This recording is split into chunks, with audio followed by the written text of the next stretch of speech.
Tindero ng gulay sa Vigan City Public Market inatake ng kawatan. Nakatutok si Ivy Hernando.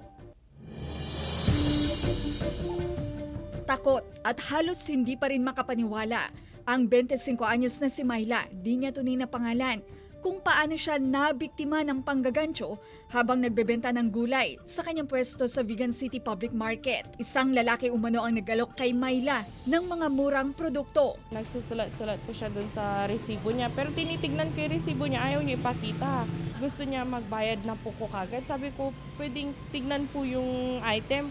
Hindi, wag ka mag-alala kasi hindi kami scammer. Sa awa, pumayag raw si Myla at nagabot ng 9,000 pisong bayad. Sa lalaking malaahente raw ang bihis at galaw. Pero isang oras ang nakalipas. Walang dumating na produkto kay Myla. Kaya dali-dali nilang hinanap ang sospek na nooy nasa pamilihan pa at ipinaaresto. Si Myla, na-hypnotize umano. Halos 3 oras bago raw nahimasmasan ang biktima.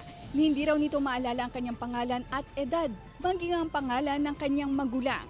Hindi rin nito namalayan na naiabot lahat sa sospek ang kanyang paninda, maging ang laman ng kanyang wallet. Bali, nakatanga po ako nung una. As in, nakaganyan lang po kung bakit ako nagbayad, wala pa yung item. Ang init ng katawan ko na ang sakit ng ulo ko po nung pagkatapos na po yun.